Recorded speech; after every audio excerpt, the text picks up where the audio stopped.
All right, welcome everybody to episode 10 of SFF Addicts, where we're doing one of our end of the year panels, looking at our favorite reads of 2021. And I got a great crew of FanFiAddict panelists today. Starting off, we have Tori Gross. How are you? Double P sign. I am good. How are you? I'm good. And we also have Eleni Argyró. How are you? Hi. I'm good. You? I'm doing well, thank you. And we've also got Connor M Kaplan. How are you, buddy? I'm doing great. How are you? Fantastic. And finally, we have Arun, starring as Arun, as Bender, as Jack Claver, as whatever you want to call him, but most known as Bender. How are you, my friend? Good, Adrian. Thanks.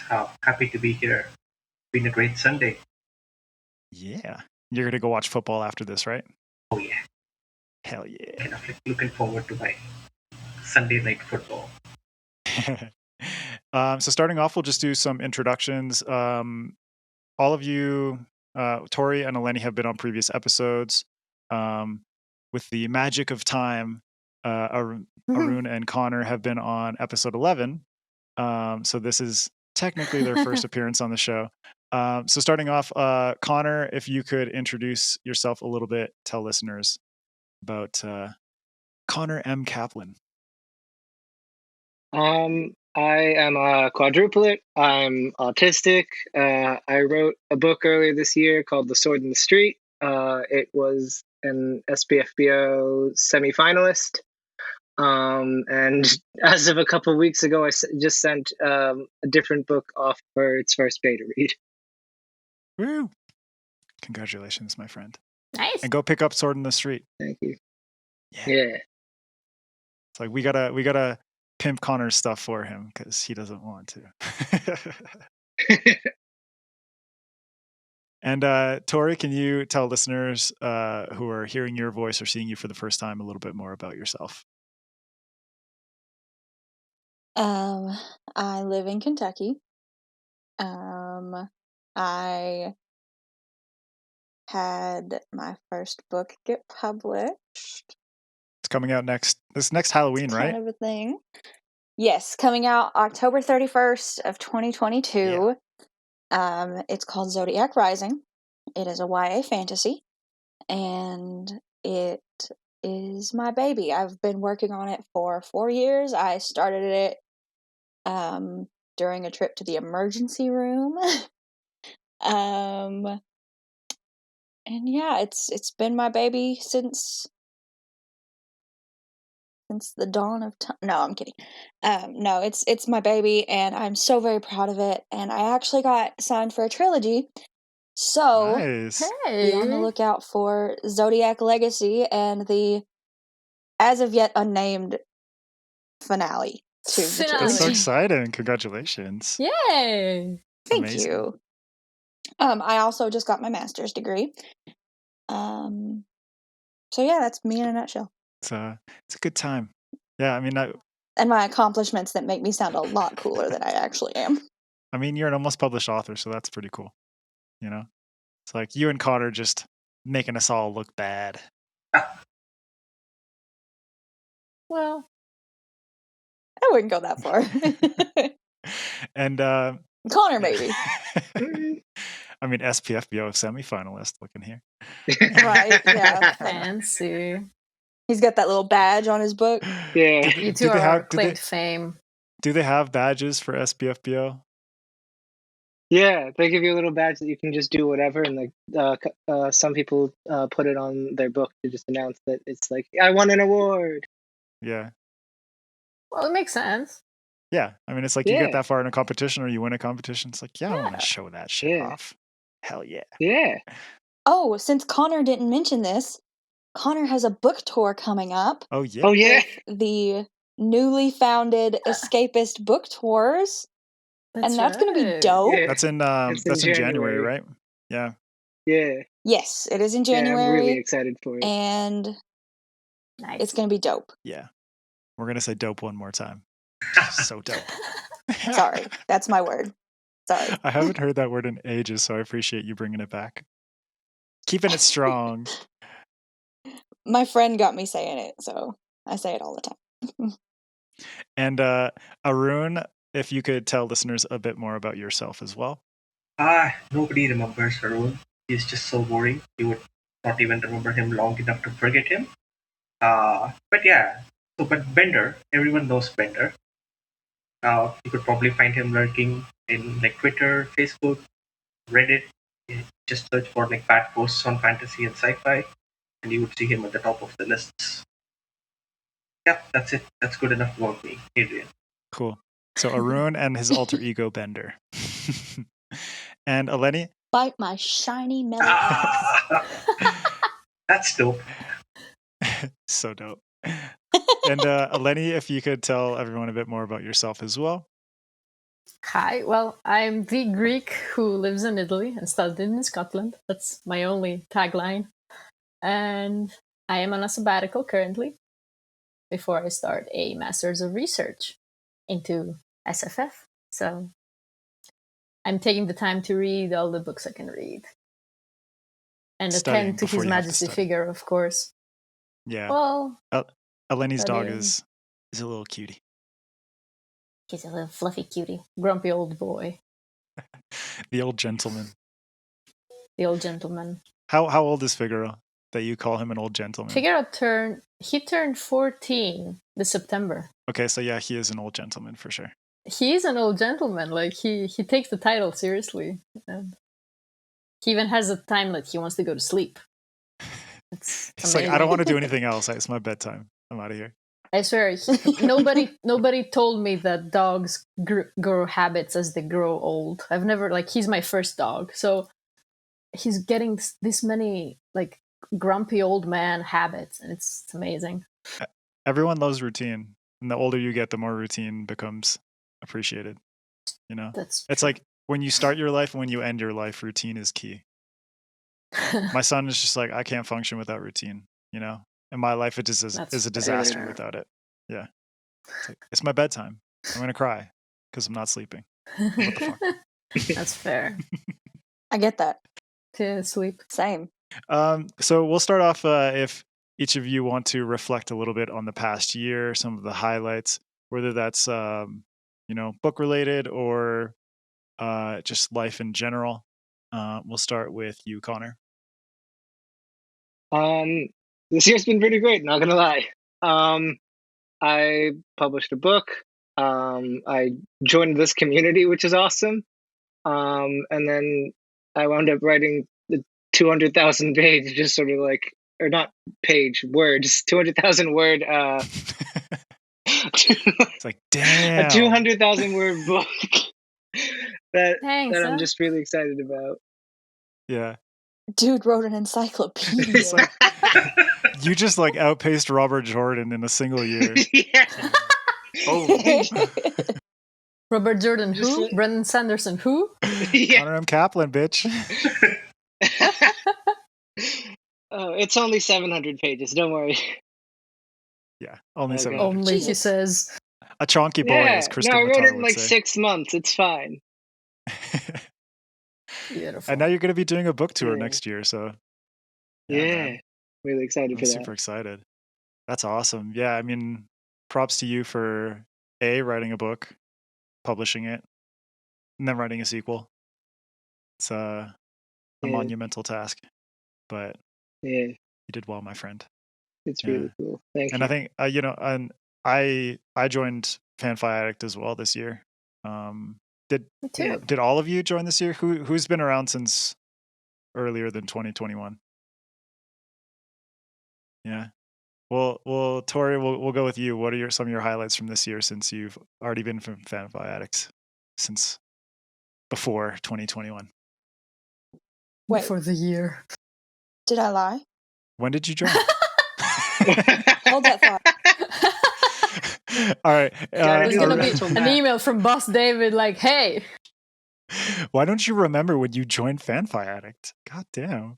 I think All right. Well, I think Justin joined a couple months before I did, but still in 2021. So I don't know if that helps with the relation.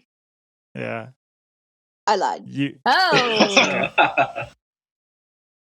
My I mean, bad. this year I felt have like a 12, so Unreliable narrator. I have a really hard time keeping up with dates. All right. So you Girl, joined same. FanFiAddict this year. What are some other highlights? I did. I have made so many cool friends all over the world. In my personal life, this year has been really rough.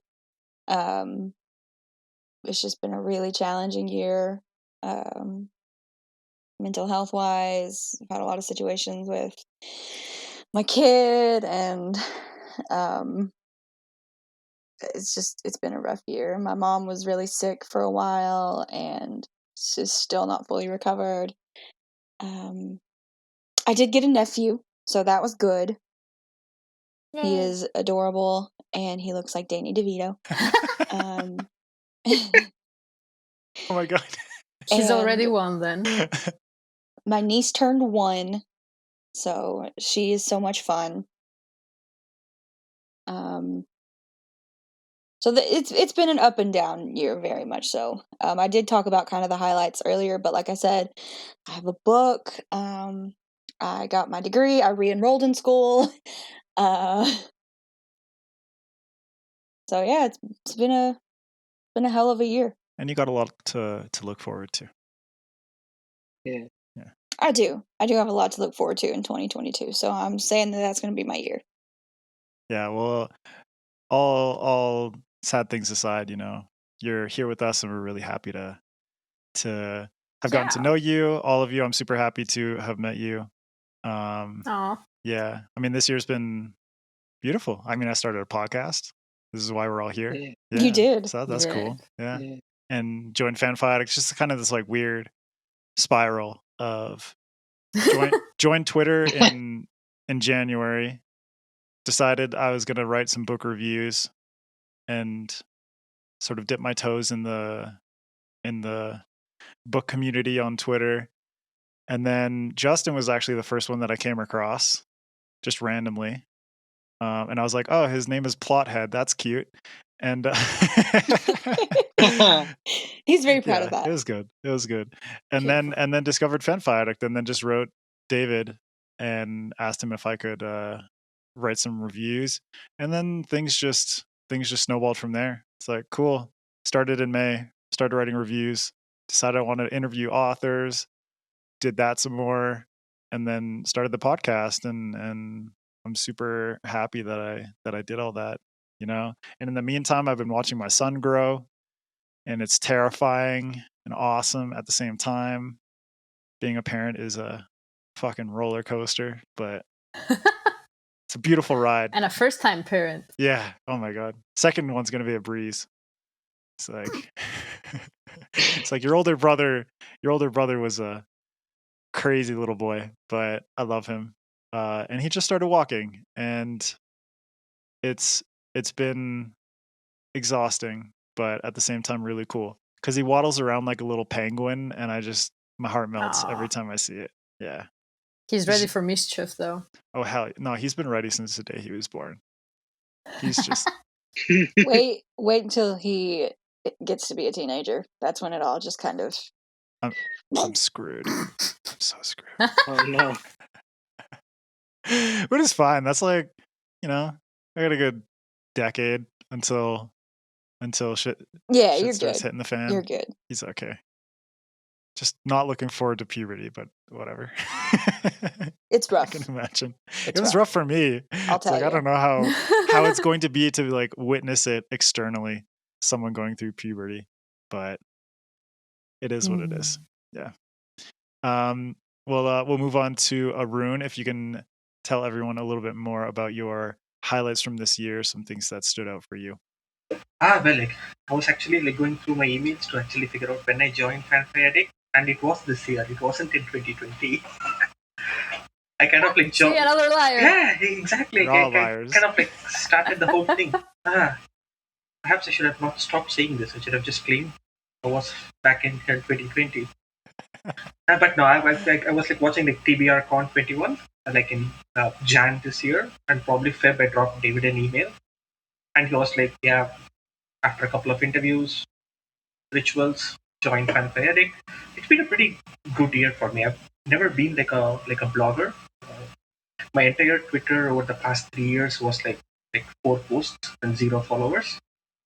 So now I have probably around like 600 people following me for I have no clue whatever reason. It's definitely not the quality of my posts, so it's still a mystery. But it yeah, was the mustache. But they didn't know me with my mustache. Maybe I should grow one back. I might get 600 Grow back more. and you'll be up to 2,000 in no time. Yeah. Take that, Daniel Green. But yeah, it's been like a pretty like fun year. I kind of got into like a new genre called post-apocalyptic lit RPG, which is kind of sounds very nerdy, and you have no idea how nerdy it is, but I like it. Yeah, it's been a pretty good year as far as reading is concerned. I have a couple of nice books to come to finish off this year, which I'm looking forward to. It's been spectacular. Nothing to complain about. Right on, man. I'm happy to hear that. And, That's great. And Eleni, what about you? How's this year been for you? Oof. Well, started there off have with been- that. Just well, no, That actually, good, huh? Well, actually, you know what? I'm joking, but actually, like all the things that I wanted to go well did go well. So I'm pretty like proud and like pat on the shoulder. Like I graduated with how I wanted, with the grades I wanted, and some health stuff in my family worked out for the best in the best ways possible. So I'm pretty happy, and I joined FanFi. I joined. I joined Beth's blog before FanFi, so like last year actually. But yeah, I started like properly blogging this year, and I read some amazing books, and I became friends with a few authors. Like, so cool. I'm just like my little nerd self is thinking, I know people. I have moments where I see credits in somewhere. I'm like, I know this person, so it's nice. Yeah, the little fangirl inside you is just invigorated. The huge fangirl inside me is always happy. I mean, But I feel the same kinda- way. Like interviewing authors here, I'm just like, I need to do some breathing exercises before I talk to you because exactly. I'm losing my shit. And then, like you said, having a kid is a roller coaster. Having an elderly dog is also a roller coaster. Yeah. Because I have a bunch of people telling me, "Oh, he's so old. He's gonna die soon." I'm like, Jesus, why would you say that to somebody? Exactly. And so, of course, the moment he starts coughing, I'm like, wait. But yeah, it's been fun. I've been running around with my dog to see that he's fine. He's fine. So you're chasing him around the I same had a way that I'm good year. chasing around my son. Pretty much. Just like I can't stand the sound of a cough. Makes my heart Well, rush. I've grown used to it now. Like I know I even number them. I know how many times he'll cough, and then it'll even out. I'm like, okay, he's good. It's like knowing how many times a person sneezes. It's like, okay, 1, 2, 3. That crazy Exactly. fucking person who sneezes like 4 or 5 times. Hi, You sneeze it's 5 me. times? Oh my god. I do. I'm like 2 I and I'm did that done. last night. Oh my god. I had a sneezing fit the other day. I got to 16. I am not joking. I'm not exaggerating. Whoa. 16. I was dying. Jeez. I could not breathe. It's unbelievable. Jesus. Yeah, of I course. know It's what like happened. there's no moment to catch your breath because it's just like boom, boom, boom. Exactly. And if you believe the old timers, I lost all of my soul. Wait, what? I've never heard that You know, before. What is that? I asked my English teacher ages ago. I was like, so why do people say bless you when you sneeze? And they were like, well, yeah, because once they thought that you'd lose a piece of your soul. Wow. I'm like, oh, okay. I did not know that. So I don't know where. I don't know if it's valid. I know what he told me. So you lost whatever. 16 pieces of your soul that day. You gotta go get like 16 blessings or something. There weren't enough pieces already to begin with, so oof. It's like, how many pieces does a soul have? I don't even know. Probably Gotta get go like find a, a priest. like a gallon of I just holy had a water. That's how sneezing fit. Horcruxes are made. You sneeze on them. Voldemort just sneezed himself apart. Exactly. I really like, if anyone's listening and you really like doing Harry Potter fanfic, please write a fanfiction Here's a super easy way. of a Voldemort A super easy way sneezing to himself apart. explain. He just sneezes and like Nagini just pops out of his mouth. Ooh, what an image. I would be calling up my local church, seeing if they sell like 6-packs of holy water. Oh, did you have like 6-pack of holy water? Yeah, give me one. I've sneezed too much. Oh. Oh no. Oh man.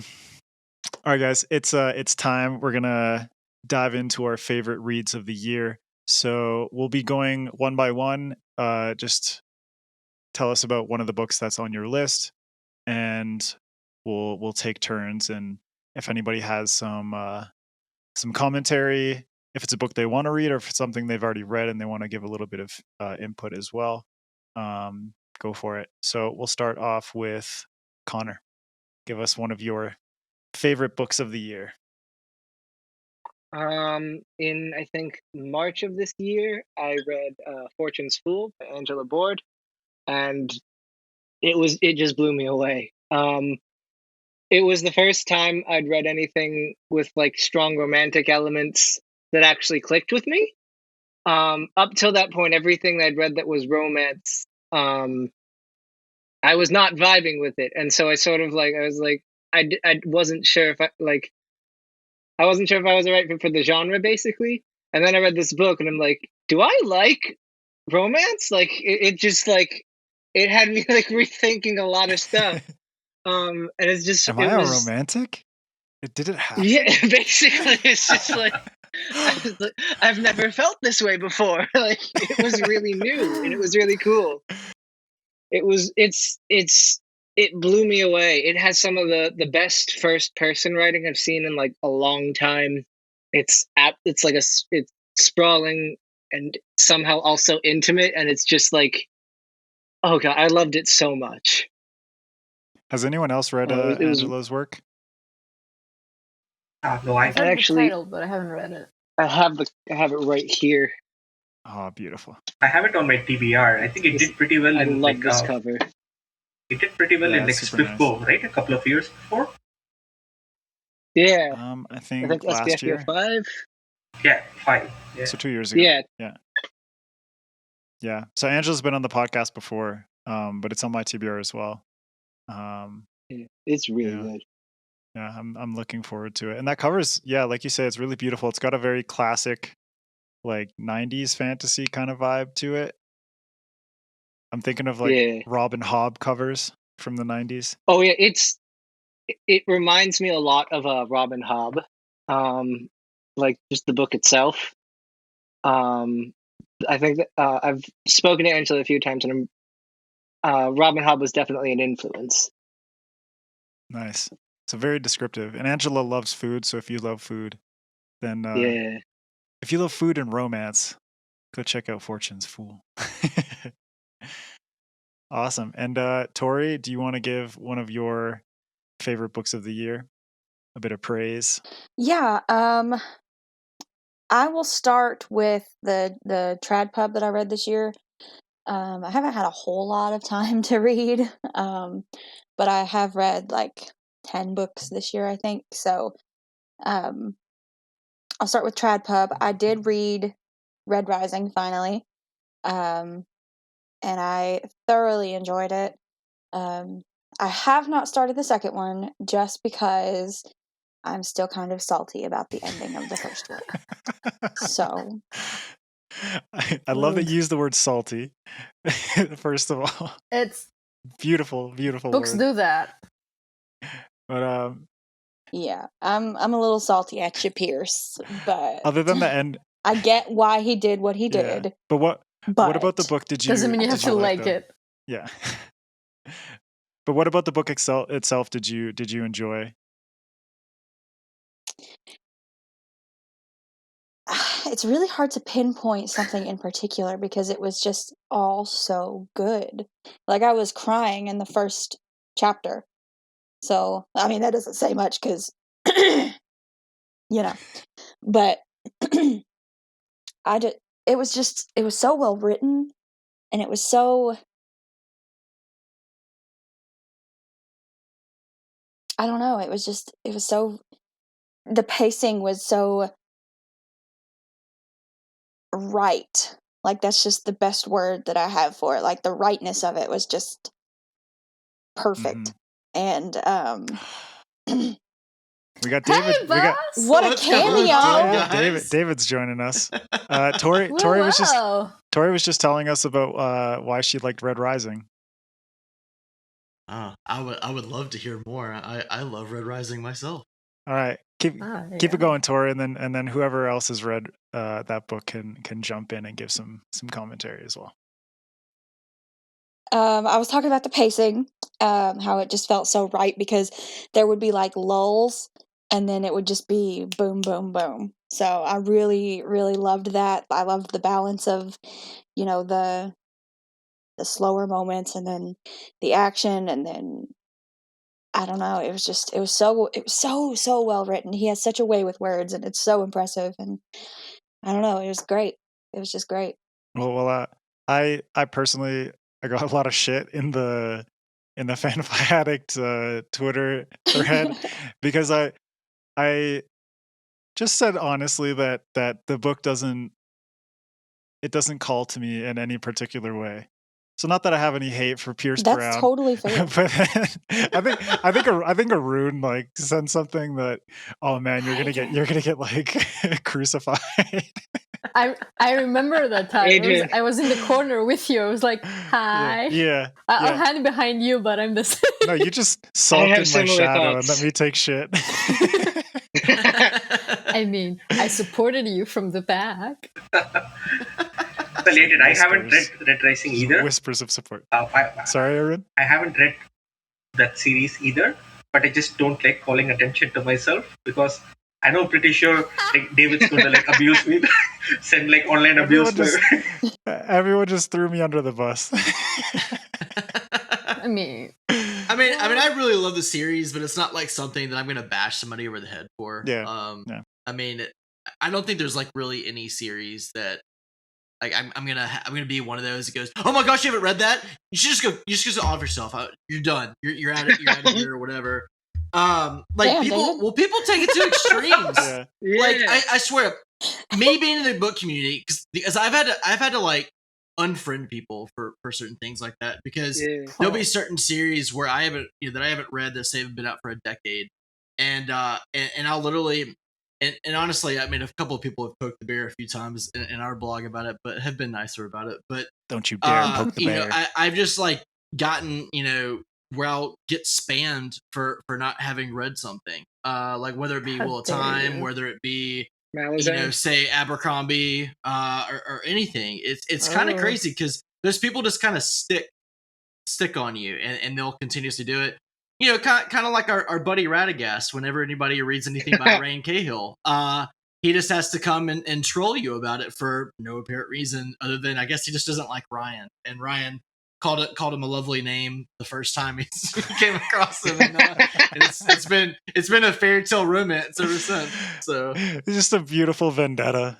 Yeah, exactly. I really love Red Rising. I think it took a little bit of a dip in Iron and Gold, and then and Dark Age just like brought it all full circle. Golden Sun still holds a very special place in my heart, but Dark Age, like it, with everything that happens in that book, and the fact that it's so freaking long, it's always just action, death, murder, whatever, and it just doesn't end. Whereas, like, I can see why people wouldn't like. Yeah, I can see why people wouldn't like the first book because, it's very Hunger Games-esque. It's got a kind of an interesting start to it. It's really interesting in its pace.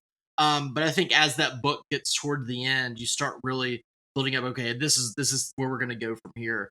But a lot of people don't like that whole like school feel, like magical school feel. What are you trying to say, David? I personally enjoy it. Shots fired, man. Shots fired. You saying that the Hunger Games isn't up to par with Red Rising? No. Is that what you're saying, David? No. Those words did not come out of Them's my fighting mouth. words, David. Tori just leaned back and got really, Yeah, she's really like, here we go. murderous. Here we go.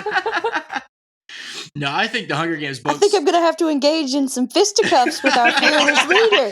No, I think Hunger Games is good. Is Usurp. great outside of the latest one. I was not a fan of what was it, Ballads and Songbirds, whatever that one was called. Ballad of Songbirds Yeah, and It Snakes. was not my favorite, but I enjoyed the I haven't original read it yet. trilogy. Actually, no, I'm gonna read it. I'm fully gonna read it because Snow is such a fun villain. I mean, I'm that- surprised you haven't read it especially now, already. Anyway. especially now that I've said don't read it, you're gonna read it. Yeah, I'm gonna read it out Yeah, of spite, just- just like I'm not reading Cradle. I out of love spite. This is a Spike spite Ooh. reads. It's so great. That's where I get read- some of my reads from, though. Like when I'm not reading like arcs, if somebody like just torched a book, I'm like, I'm just gonna go read it because if I love it, gosh, I'm just gonna cram it down their throat. It's gonna be great.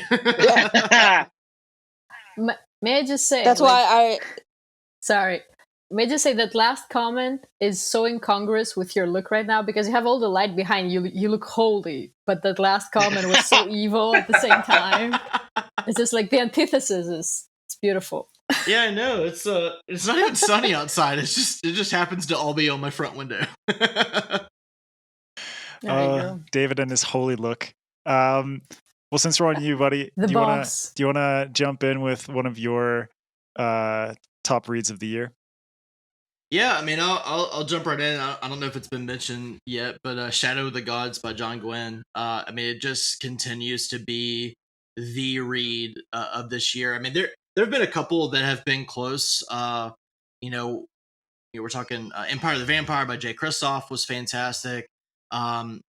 Really enjoyed Brian Staley's latest that came out, Empire's Ruin. I mean, it was another 10 for 10, for me. Dragon Mage by M.L. Spencer, but Shadow of the Gods just had everything that I love about Norse fantasy. And it hit you emotionally. Violence was all over the place. It had humor in it, which I don't know that I've found that in John Gwynne's books before, or quite as much.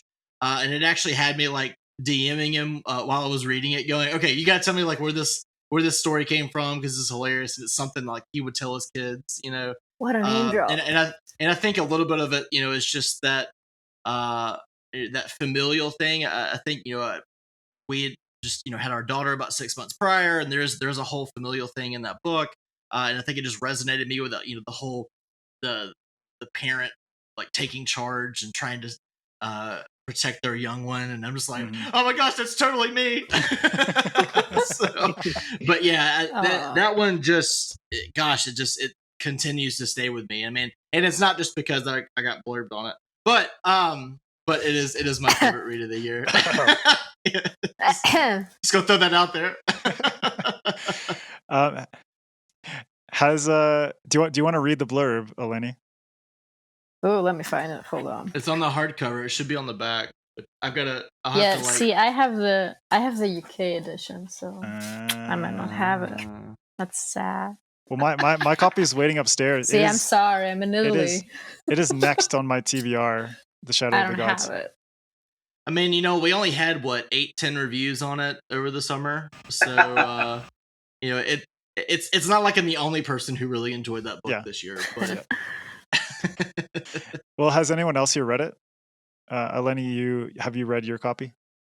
I have not read it yet, and don't ask me why. I don't know. I was really looking forward to it, and I bought it, and I kept not being able to buy it for different reasons. Like, I don't know, either my card wouldn't work, or I couldn't find a copy, or I don't know. It was a whole slew of dominoes that just said no. Mm-hmm. And then I finally got a copy, and my mood reader had me. So I'm waiting. I'm waiting for the mood to turn again.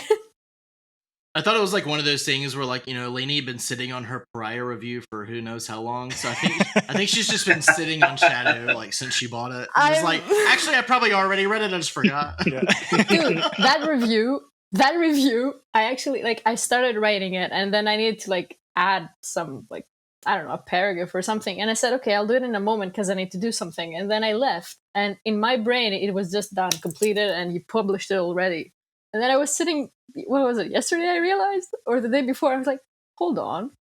I quickly went into FanFi to check and see, like, wait, it's missing. Oh no, I forgot. So, but how long was it? How long was it unpublished, just sitting as a draft? So, wasn't that long actually. I think a week.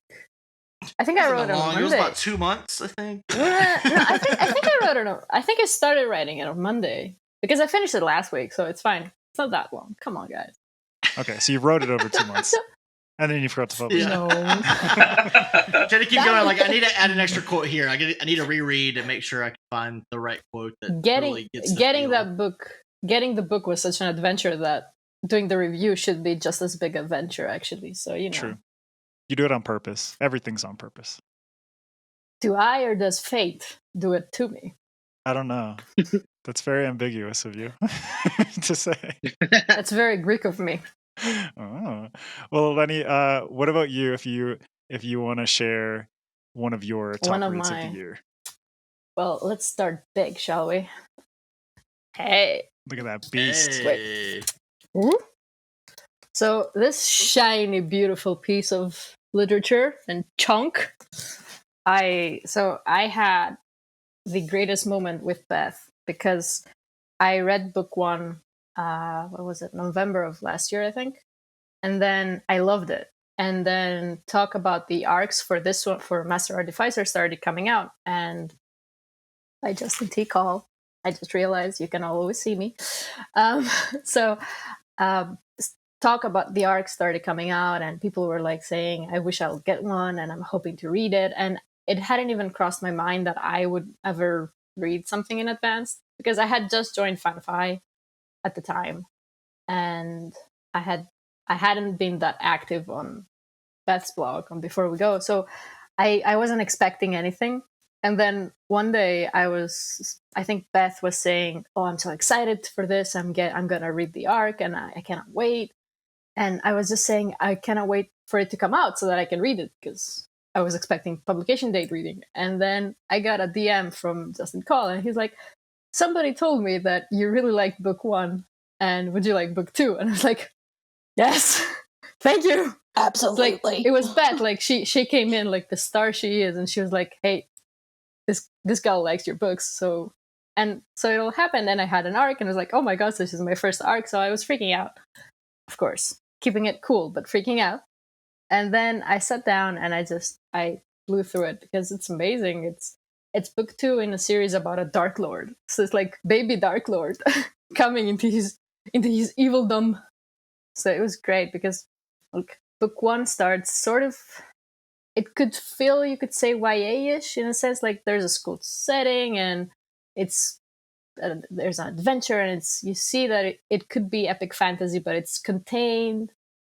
And then book two comes along, and no spoilers, but it just explodes into the world because the characters move out from the village. Like a whole slew of things happen, and a whole slew of holy shit, what did I just read? So it was amazing, and I kept reading, like, things became darker and darker, and I was like, I am loving this, and holy wow. Ouch. I would DM him at times like, sir, really? What? And yeah, so it was a great experience because I got to have a book that like I really enjoyed, and at the same time I could comment on it with the author. So it was special in its own right. So it was only right that I start this with talking about him.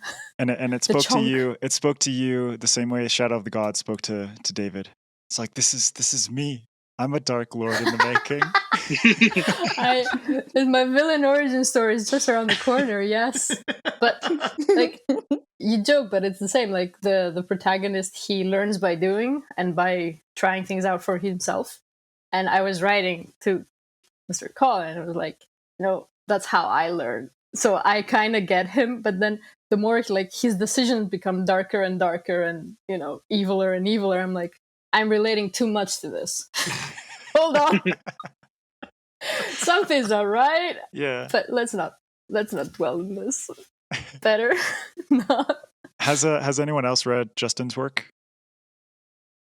I plan on it. I know he has put so much work into that series already, and I mean he's got 7 more books to go. Insane. Crazy. How much? Wow. Was 12? Okay. See, I'm not in the know. But yeah, I've read bits and pieces of it, and it's pretty amazing just how much world building and stuff. I mean, past, future, present, it's all over the place, but it all works seamlessly. It's incredible. But I know David Schaefer has read both and absolutely loved them. My fault. I was like, read this, because he had slapping over the back of the head with the books. he had. What was that? Justin Tickle. I was like, Justin Tickle. It's like, hey, have you read this yet? It's like, no. Well, you can buy it from the author direct. You can buy a signed copy. It's like, oh, cool. I'm gonna do that. I'm like, well, now you have the copies. Read it. Like, hey. And then I'm glad you liked it. Obviously. Dude, you're like peddling drugs, just like, oh, now you have it, so like, just do it, read it. Do it. Want to buy a book? It's right there. You want to buy? It's so shiny. It's got a signature on it too. It has UV light secrets. It does. I could show you, but I have to find the flashlight. It's not. So you have a UV flashlight? I bought it just for this. Just what for are you talking about? Like, come on, dude. I bought it. This copy was actually a gift too. So woo. So the amazing Justin Cole, shout out to him. He's an amazing guy, and he deserves the world. Honestly, I have a bit of an brag, no, but talking with him and the amount of detail and stuff that is going in, the way he's building everything, and I'm just like, this is so exciting, because it's the first time for me that I'm ever at the beginning of a fandom, because like I know this is going to be big, and I know this is going to have like the theorizing and everybody trying to connect the dots and the details and all the foreshadowing and trying to find the hints of everything, and I'm just like down there like, hey. So proud, just like I got in there early. Oh yeah, that, and also I see it unfold. Yeah, it's frustrating because I have to wait, but that's half the fun. It's like, be patient. True. Yeah. But you're not waiting a decade and still have to wait further than that. True. That's true. He's at least churning out one a year. Yeah. That's true. Kudos to that, because like these are huge books, so yeah. Kudos. Granted, this one. I mean, I would imagine it's still going to have the same release date, but he's expecting a little one in the spring, so there's a potential that it could get pushed back a little bit. But I think he'll still be on the same release schedule. That makes sense. Yeah, he was supposed to be on TBRCon and had to back out. Oh damn. Aw, that's a shame. We'll get him on the podcast instead. Yeah, there you go. Yeah. Oh, I want to be there. Arun, what about you? What's one of your favorite reads of this year? Well, it's kind of like obvious because this is one of the first arcs I got and one of the first books I reviewed for this year. It's Maleficent 7 by Cam Johnston. I've been like pimping this book ever since I read this book because it's kind of like such a unique like plot line. So the whole premise of the book is that you have like a demon general, and she has 6 of her leaders trying to take over this world. And at the last moment, just on the cusp of victory, she just vanishes and the invasion collapses. And 40 years later, she's back and she needs to put her crew back together because there is an even bigger evil which is threatening the world. So this is kind of like, if this bigger evil takes over the world, everyone's going to die. I can't dominate anybody if nobody's alive. So I got to save the world. Just simply, I can dominate it. That's kind of the theme of the whole book. The most unique thing of this about the whole book is there are no good characters in the book. Every single one of the protagonists is evil, and every single one of the antagonists is kind of like eviler. So, which is such an amazing book. You kind of like read about like a demonologist, a necromancer, like a god of death, trying to save humanity, and you kind of like sympathize like partly with them, stating that, oh my god, they're doing something good, and then kind of hate them at the same time for being who they are. That balance has been absolutely spectacular, and it's been like, I mean, despite the darkness of the characters involved, it is such a joy and adventurous book to read. I mean, you kind of approach death with optimism. I don't know, it's kind of like ironic, it doesn't make sense, but that's the feel of this book. And I've been pimping this book ever since I read this stuff. It literally, I haven't read any book something even remotely similar to this.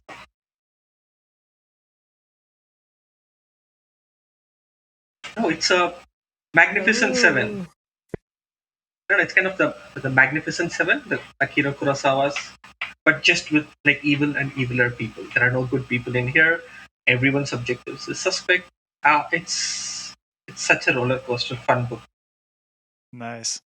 David, this also might be the you first read time that, I've yeah. ever heard pimpin' uttered in FanFiAddict. Are you sure? You missed it. Are you really sure? You missed it earlier. At least outwardly, maybe, there might have been something in a DM, but I don't know if I've ever actually heard or seen the word pimpin' in the 3 years that this or 4 years this blog's been going. David, Tori said dope earlier, so we're going back to the early 2000s. Oh my gosh, we're really throwing it back. Pimpin', dope, we got it all, baby. There's no better way for me to describe this. I still, every time someone comes back and says, oh, I need something different to read, I kind of like push this forward. It says, you literally will not read anything more different than this. So, it's like, go read Maleficent 7. It's dope. Yeah, and I think that goes for anything from Angry Robot. I mean, if you're looking for fantasy or science fiction that's a little bit different than other stuff that's out there, I mean, Angry Robot's got just about anything and everything. Oh, just like The Coward. I just started it, and it's like the hero, but he's not like, he wasn't the hero. Oh, Eleni, you got to wait for it. That's my second book. It's so different. That was my second favorite book. We'll discuss it in a moment then. Yeah, you guys hold on to that one. I gotta pimp Jade Legacy for a little bit. Yeah, go ahead, come on. Yeah, shout out to Fonda Lee, because she just tore me apart with Jade Legacy. Like, it was one of those books that is so good, but it's the third book in the Greenbone saga. So it's kind of like Hong Kong action cinema meets The Godfather, urban fantasy type thing with magic fueled martial arts, and it's freaking amazing. I also got the chance to talk to her a couple weeks ago, so that was a really good time. This series does that door official. Go check the podcast feed. Yeah, right. Book 1 was really self-contained. It takes place in a city, so that's Jade City, and it established the characters, and all of the characters. Same with you, Eleni. How it's like, and even Arun, when you're talking about Maleficent 7, it's like bad people that just somehow become so sympathetic and likable. And you just read this whole book and you're like, you're doing awful shit, but I just can't stop reading about you. And that was allure. It's crazy. It's like, I have no moral complexity in my real life, so I have to read it in books. But Jade City established these characters, and then Jade War, the second book, opened the door to the broader world, and then Jade Legacy, this third book, opened up time, and it takes place over 30 years. And it reminds me so much of the Godfather trilogy, and she was directly inspired by this. But the way that you see these characters develop and how their families grow and how their culture and the weight of their clan, because it's not like a crime family necessarily, but it's like a clan who acts a lot like a crime family, even though it's like a legal crime family in that sense, where these clans are respected, venerated institutions in society. But like the Corleones in Godfather, they're super messed up and they do violent, horrible stuff, and they kill people and they manipulate politics and all kinds of things. And so it's like the scale is just crazy in the way that she incorporates world building and all these small details into paragraphs. Like, every sentence is just so perfectly dense, where it has the right amount of world building or action or movement or character all packed together. It feels like no space was wasted, essentially. And by the third book, the younger generation of this family is just wrapped up in the crazy, violent world of their parents, that you can't help but sympathize for them and be like, each of the different kids chooses a different path, and some of them are like, no, I don't want any part of this, and I'd be like, yeah, I wouldn't want that either. I would want to get the hell out of here. So it creates this nice dynamic where you have a lot of contrast between the characters, and the action is incredible. She's a black belt martial artist, so she writes action super well, but then the characters are just I love them, and she broke my heart so many times. And yeah, Aw. I respect her for that, but at the same time, it's just like, oh, just toying with my emotions. Yeah, Curse you. exactly. And then by the end of the series, I can safely say this is one of my top fantasy series of all time, and it's done. So it's like, if you want to start it, you can finish it, guaranteed, if it's your thing. And I was very satisfied with the ending. It was bittersweet, and bittersweet is something I love. So yeah, Jade Legacy, Fondly, just superb. Just read it. Yeah, Just read it. Just read it. Exactly. Go watch my What's interview. wrong with you? Read it. Read it. What is it with authors destroying our feelings and then us coming there like, please, may I have some more? Because we're weak. May I have some more heartbreak, please? We're just masochists. That's it. It's like, we want, yeah, just a little bit. Has anyone else read that series? Or I've read am I the first only half one? of It's on my the TBR. first book. Okay. We'll keep reading it, man. I'm gonna be like Eleni Yeah. and just push. I'm just gonna push Jade City on people. It's right there. Continue. See, what happened was I started in 2019. I got, I don't know, like a third or maybe half of the way through it. I think the last scene I remember was something, I don't want to spoil it, but something involving a cheese grater. Yeah. And then That doesn't sound good. I was just gonna say that it's sounds not amazing. good. No. It's not good. Like It's I said, not horrible good at people. all. Mm-hmm. And then I was like, that was the point where I was like, well, now I need to read this entire thing. And then like, I was listening to it on audiobook, and then like, I don't know how, I think I meant to return a different book, and then I wound up returning that one instead. I don't know how it happened, but I just didn't have it anymore. And then I haven't, like, it was one of those things where it's like, I need to get it again so I can finish it. And then but then like, I haven't gotten back to that yet. I lost the inertia, Yeah. Pick it up again, please. It's so good. Yeah, no, I It's have so to. good. Yeah. Well, Connor, what's your next book? Speaking of pain, the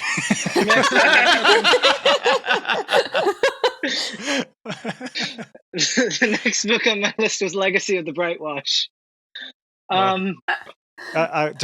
Connor, just a quick aside. Matar, which is Crystal. So Crystal Matar is the author. Matar in Spanish is the verb for to kill. So just throwing that out there. Yeah, that fits. Yeah, that tracks. All right. Yeah, that fits. Yeah. Does Crystal know this? Have you told Crystal that? Because I we feel haven't like talked about it yet, but she would love it. She would just love it. She would love that. Yeah. Self-fulfilling prophecy. Well, Connor, tell us more about Brightwash. I'm trying to think of what to say that everyone doesn't already know. It's just, it's in the same class as Fortune's Fool, where it's like some of the best character work I've read in like a long, long time. One of the best character arcs I've read in a long, long time. It's like Gaslamp Fantasy, which is something I also haven't really seen before. If Fortune's Fool was the book that got me thinking like, do I like romance? This is the book that really was like, okay, yeah, this like now it's two books. This can't be a coincidence anymore. I'm 2 for 2 on romance, baby. Yeah, I think it did. Yeah, go ahead. Go ahead. Sorry. I don't know. It's like now I've got two. It's like now this is data. Like it's we have a pattern now, and It's 3 for a scientific proof. Yeah. One more. All you need is one more, Connor. One more. Oh, it's coming up. That's number 3. I think I don't No, mean go to ahead. keep No, I interrupting wasn't. you. I'm so sorry. Go ahead. I was literally about to improvise a sentence. I didn't actually have anything. Go ahead. Go, Tori. Go. Oh, okay. I think it has a lot to do with how the romance is written. You know, if it breaks convention, if it like, because I'm the same way. I typically don't really like to read romance novels, but if I find a romance that is particularly engaging or healthy, just well written, I'm all for it. I don't want that to necessarily be the entire plot, but a good chunk of it devoted to that, depending on how well written it is very I can't think of the word that I'm looking for. It's very it kind of like breaks the pacing a little bit. It's like a side. It's like an aside. Yeah. A very nice little aside. Yeah. Like a subplot kind of thing. Yes, thank you. Subplot. Yeah. Yes. So I think it's a lot to be said for. I think there is a lot to be said for, how well, Crystal and Angela both portray their romances. Well, the thing that I think makes Legacy of the Brightwash work as well as it does, specifically with the romance arc, is there's just like a ruthlessly keen eye for like the power dynamics of the situation, of like basically a cop falling in love with like one of the person he's investigating almost. And it's just like early on there's a ton of rhetorical tricks that are done to signal that like she knows how fucked up it is, in a way that the characters aren't exactly like always aware of. And it's one of those that like I remember starting the book and like seeing what was going on and being like, I don't know, this seems like a tough needle to thread. Oof. And then like it just somehow she threaded it, and I was like, how did you do that? Wait a minute. Crystal, you magician. Yeah. That book. I mean, Shadow of the Gods is on my TBR like immediately after the book I'm reading now, and then Legacy of the Brightwash is probably what I'm going to start 2022 with. So yeah, it's really good. It's one of the finalists, isn't it? Yeah, it's supposed to be finalists. Yeah, so it's in all of our TBRs, really. Yeah, exactly. It should be. Damn well. Kind of need to get on that. Yeah. And Tori, what's your next book? My next one is kind of a twofer, because they're by the same author, and the one that I'm going to talk about the most is a novel, and then the other one is a novella. Ryan Cahill? For Rye. No, For Rye and The Last Testament of Crichton Smith. It's spelled with a Y, so I'm not sure how to say it. I think that's Smythe. By Gavin Gardner. And For Rye absolutely blew me away. It's a horror novel. He's a horror writer. And I don't read a lot of horror. And so how they say that BioShock has one of the greatest video game plot twists of all time, right? Would you kindly tell us more? Oh, yeah. For me, For Rye was at that level of plot twist. Wow. Damn. Like, it was so good that I can't even begin to properly explain it. And he did a lot of the same thing with Crichton, because he has this way of making characters into people. They're fully rounded, they have flaws, and and then their flaws are front and center. Like,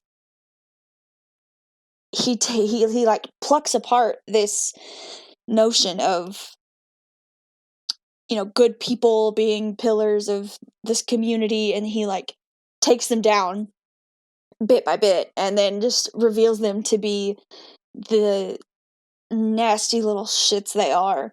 And it's just, oh god, it's so good. It's so good. And the way he writes about violence and gore, and it's just it's really, really incredible. And he and I have become pretty good friends, and just being able to talk to him about his process and, you know, learning about, you know, what he's interested in as far as, you know, the writing goes, has been such a treat. And he's great. He really is. He's such a good writer, and I'm so honored to be his friend. Yeah. I mean, that I'm not really into horror, but that sounds intriguing.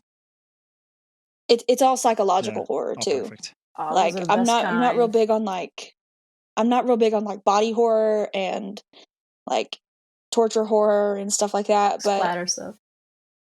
yeah, well, some you know, to a certain degree, but Just a little bit. when he you know, some entrails, but You expect some things. maybe a finger or two missing. But Oh, that's he lightweight incorporates stuff. them. Yeah, I know. I'm kind of a sissy, but the way he incorporates it is just so expertly done, and you really feel for the people it's happening to, and Those are the best kind. it's oh god, Four Eye was so good. Everybody go read Four Eye. I'm definitely gonna put that on my TBR. I wanna, yeah. It's phenomenal. And David, what's your next book? So one that I haven't already mentioned, because I just mentioned like 6. Probably Probably my top book, and then I mentioned all of them. my top book includes about 6, and then my next book includes about 4. No, probably The Last Watch by Jenny Dewis, but J.S. Dewis is actually on the cover. You know, it's they say it's the Night's Watch from Game of Thrones meets The Expanse, which I mean should like. Oh my gosh! Like just hearing that made me really want to. If you can't be convinced by that comp, then I don't know. Yeah. I mean, I know everything is like this is Game of Thrones meets whatever. Or now it's the Expanse meets this. I mean, I know that gets thrown around all the time, but it is portrayed in that way. I mean, it is very much because they're at the edge of the galaxy, just like the edge of the North, even though it's not quite the North, because there's still more to go. And you know, you just have these people that are just kind of thrown together to kind of save humanity. But as much as I won't even really say world building, the shipbuilding, I guess, goes and being at the edge of the universe, you know, she really does character development really well in relationships. So you've got these two main characters that are, you know, very at odds with one another at the beginning, and they have to kind of find a way to work with one another in order to get towards the end of this novel and then on to the sequel, Duology, which I believe it's actually being extended. Hopefully, it's being extended by Tor into more novels. But yeah, it's just so good. It's just so if you really enjoy books that aren't just heavy world building, heavy magic, or heavy battles or whatever, and you just really enjoy good character arcs, it's definitely one up there. I said it was the best science fiction debut of the year, and I still stand by that. I think Jason would also agree with me, and David Schaefer probably would as well. But that would be one of the biggest. It's definitely one of my top reads here. Definitely top 5. So it was just magnificent, and Jenny's awesome. I always love talking to her, so that helps. It always helps when like you have a very personable author that also wrote a great book. So, oh man, and she's a huge Mass Effect fan, and yeah, she's gonna be on the podcast next month. So I'm like, I need to read The Last Watch. So much of the stuff that you're all mentioning is like that's already on my TBR. It's coming. It's coming. That's what we do, man. That's why we're all in our own little community inside of another community, so we can just talk about books and just literally never have a day where we don't have something we can read. Exactly.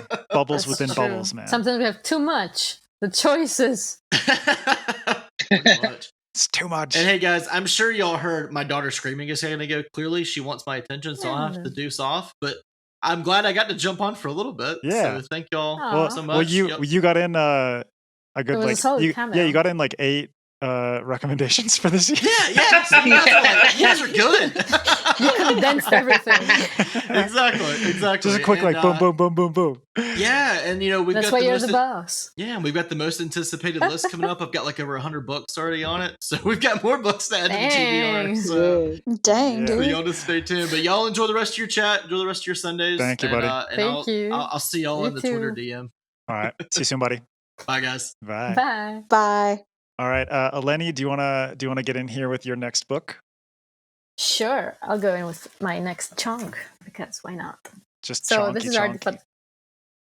Artifact Space by Miles Cameron, also known as Christian Cameron.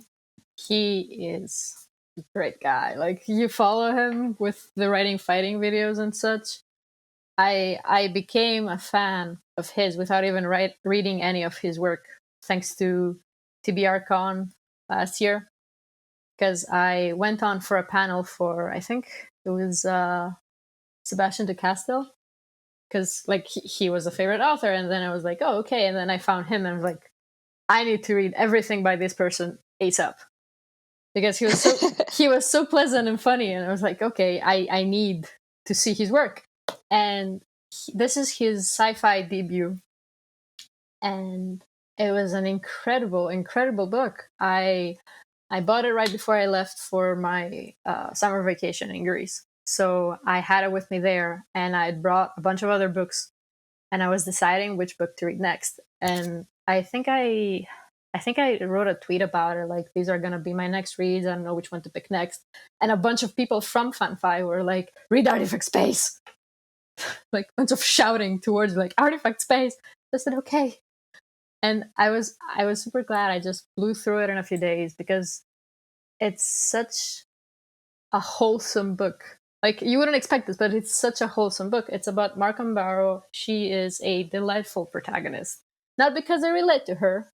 That's completely aside.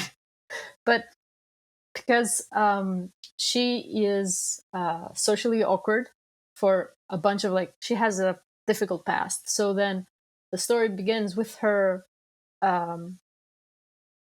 getting onto this great ship, and she just starts a new life there as a soldier, as a pilot for these great ships.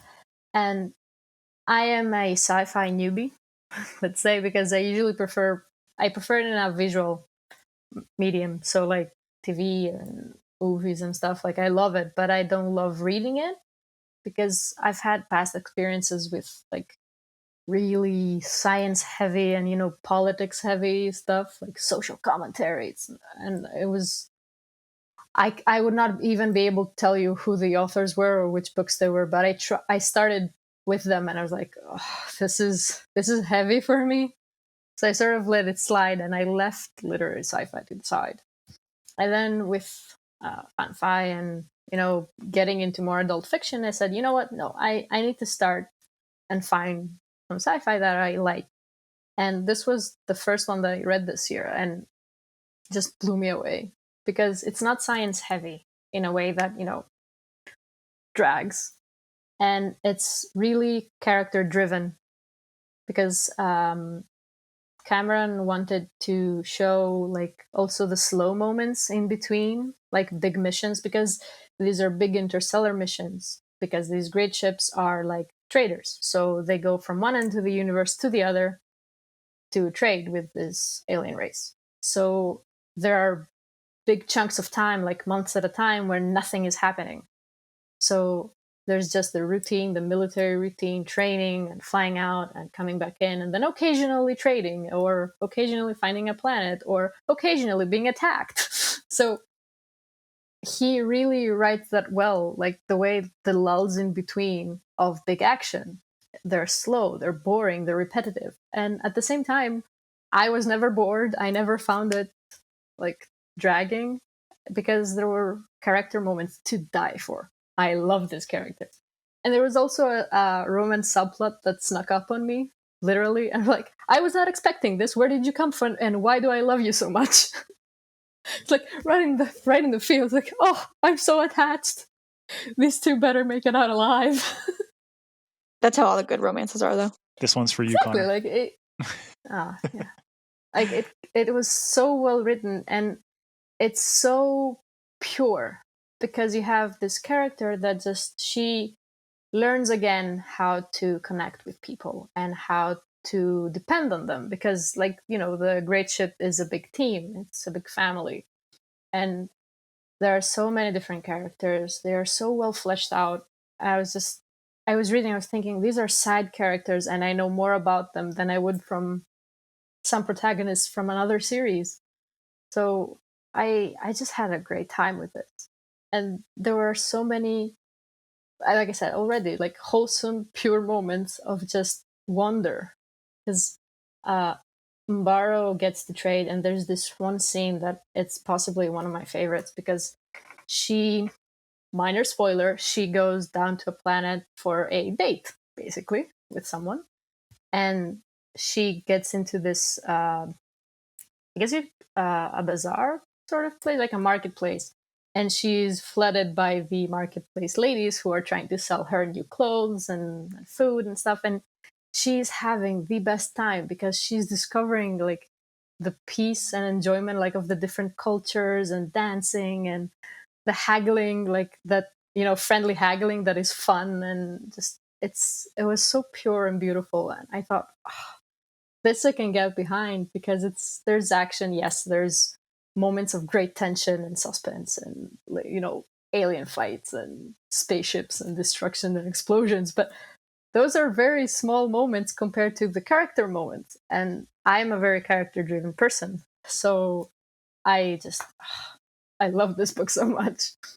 The character, like those moments sound like but- it really made the character feel human, you know, just yeah, she was so human. And also, like, there are different kinds of people here.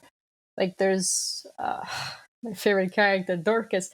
He is also socially inept, but in a different manner to Mbaro. And he's the know-it-all. He is super intelligent and he knows a bunch of things. And people, like, to spend the time, people egg him on and they're like, so tell us about this thing. And he just starts talking and talking and talking, which it's beautiful in its own way. It's funny. I know people like that. I can be like that too sometimes. Sorry. But at the same, it's unapologetic and it's fun and it's precious. And so I really enjoyed it. And then I had the chance to like DM Cameron and be like, sorry, permission to gush. And he was like, gush away. I was like, I loved your book so much because of this and this and this and this and this. And he was so kind about it. He was like, yeah, and we chatted about his character, and it's just, it's so nice. yeah. Like David said, when the author is like, they talk with you and they enjoy talking about their characters and their stories, it just makes it that much more special. Yeah, because you have that connection with the authors as much as the book itself, you know, and it makes it more personal. It makes it more real. Yeah, and yeah, it also makes you feel special because, like, in a way, you're like, so I noticed you did this and this. Did you mean it for it to have this meaning, or did you mean for it to have this iteration? And when they say yes, you feel like you aced it. It's like, yes, like I feel smart. Just gonna pick your brain. Yes. And you'll be very happy that for TBRCon in January, this coming January, Miles is hosting a panel called Swordplay 101. Yes. Sebastian de Castell and a bunch of other authors. So exactly. Oh, and I almost forgot, swords in space. Like, this was the first thing that sold me in this book. There are swords in space. It's like, whew. It's like Dune. Hell yeah. I love it when it's like, this is super futuristic, but there's sword fighting. Yeah. And especially when you know the reasons behind it. Like, they're like, we developed these amazing high-tech weapons, but they're rendered useless because of, I don't know, EMP. So what do? Go back to swords. Exactly. Cool. Yeah, that would definitely I wanna check out at some point next year. But Arun will recommend 10 out of 10. Nice. Arun will jump to you if you want to offer up your next book. Well, so before I dive into my book, I think Eleni saved me a lot of time because Artifact Space made my top 5 too. But then listening to her speak gave me like a very interesting perspective. I mean, Marka was like an absolutely awesome character. I mean, she reminded me kind of like Kote from King Killer Chronicles. She's got such a like an adventure person whom you can just I mean not like a superhero adventure but like a regular person who goes on these like fantastic adventures. But what actually made me like the book was the world building. I mean, the spectacular. I would say first 10% of the book there was a scene when Marka just walks into the great ship, and then Miles spends like 3 pages just describing what she sees at that point in time, and he does it for like 3 pages worth of description. I, I mean, And it works so well. yeah, I mean, people might think it's like a bit over the top, but that was so engrossing. At some point of time, I just said, doesn't matter if I could just find like a job to like clean like decks or something in that great ship, I would just apply, just go live there for some time. The world building was just spectacular. I mean, I've not been such a huge fan of world building, but this is, I mean, he had this perfect balance of just making you want to live in that world. I mean, it was pretty great Yes. stuff. Yeah, but Like the great ship is a character in itself. It's like Arun said, like you see so much in these books and like literally see with your mind's eye. He paints a picture that's amazing, and you just want to be there. You want to experience these settings. Yeah, and the best settings are characters as well. It's just like living, breathing entities that people inhabit.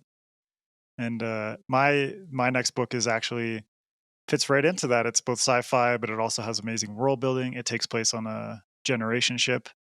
Children of Time by Adrian Tchaikovsky is phenomenal. Just absolutely stellar science fiction. There's sort of like two story threads that intertwine at certain points. But he just plays with time so well because this is a generation ship and people go into like can't remember what it's called, but it's basically like deep freeze. They go into a deep sleep just because of the distances that they're passing through space. And cryostasis. Cryosleep, yeah. Yeah, cryosleep, yeah. Deep freeze. Deep freeze, yeah, like you're a fucking steak or something. Oh man.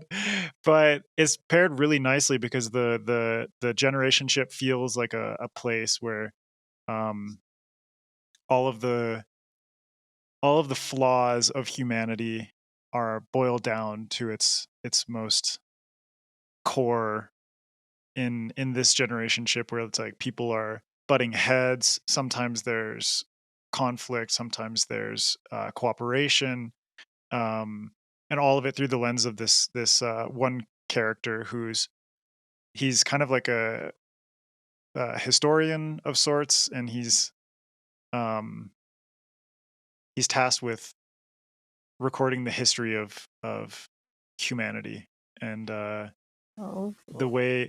way that he kind of fumbles through different situations because he's not really like physically capable, he's more of like a mentally capable character, makes it much more endearing because he gets into situations where it's like there's combat and he doesn't know what the hell to do and he just gets knocked on his ass, and it's really charming.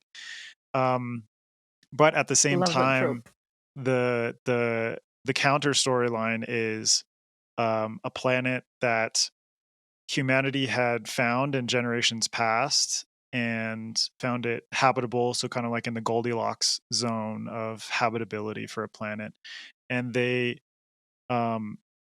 basically put a virus onto the planet with the intention of sending down a ship full of thousands and thousands of monkeys, in the hopes that the monkeys would be uplifted by this virus and eventually become humans, but like a new branch of humanity, because the Earth that they all came from has just gone awry, and so they wanted to uplift these virally enhanced monkeys on this planet in the hopes of creating a new branch of humanity on this planet.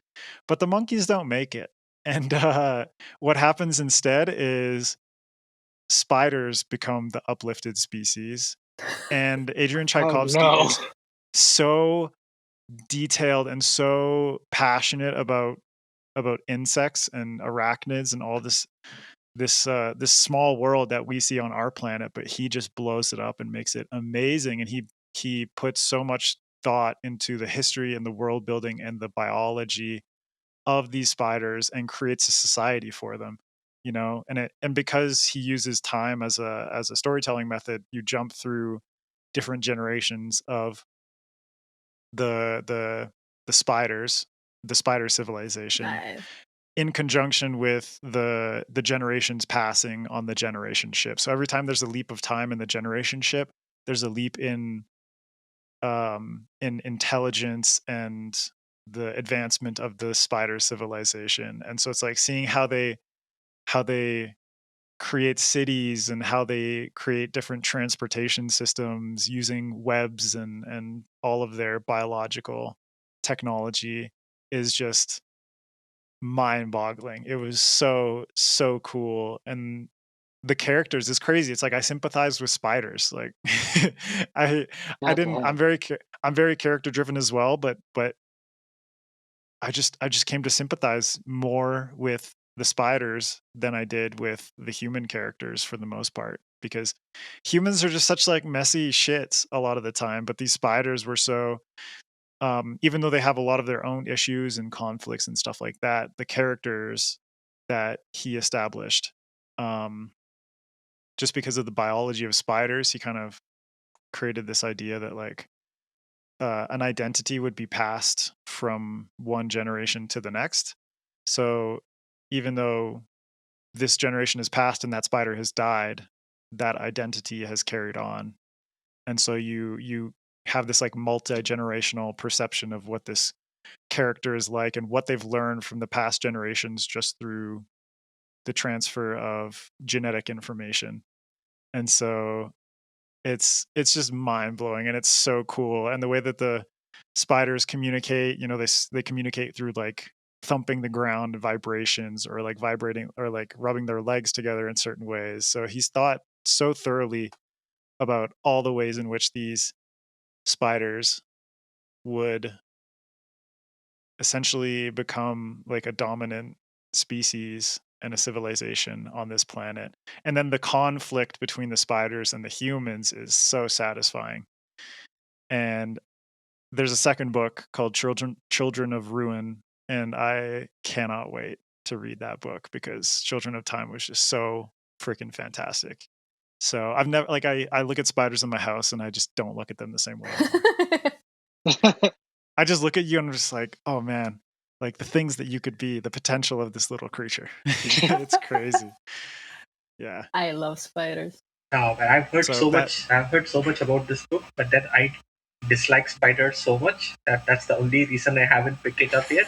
I was like, I feel like that's like the caveat for this book. If you hate spiders or you're terrified of them, this book is not for you. Well, I love them, so I guess it's for me. Yeah, but this like Eleni with Artifact Space, it's not like there's so much time spent in this book on the little moments and the character building and that kind of stuff. It's not like action or anything like that.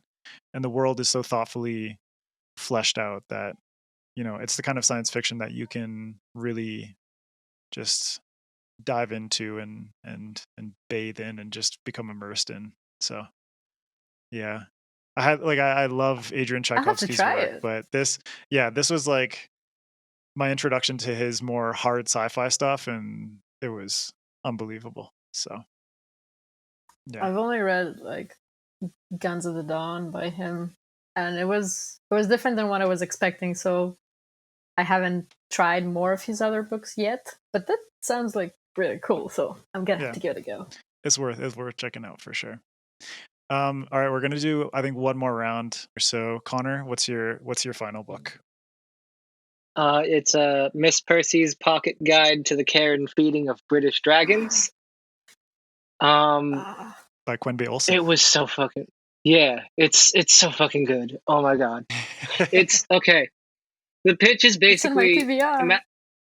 imagine if Douglas Adams wrote a book about dragons with Jane Austen.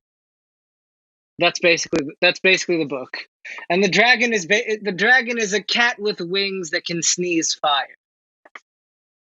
It's absolutely incredible. It's one of the funniest things I've ever read, and every single sentence is like nobody else could have ever come up with something this brilliant. It's like line by line, everything is just like I can't even think of the right words to describe it. Like there's a use of parentheticals that has a similar sort of effect as to sort of like footnotes in something like Good Omens would have, or like The Princess Bride, which is another good comp title. It's got an older female protagonist, which is already pretty rare.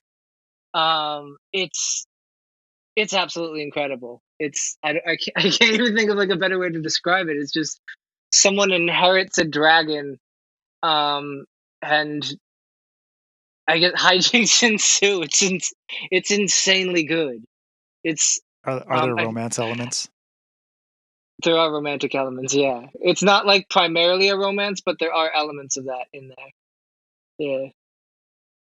Yeah, that book I've been eyeing that, and damn, it just looks so good. Because it's like at first I read the title and I was like, I don't know why, I just had vibes of Fantastic Beasts and Where to Find Them.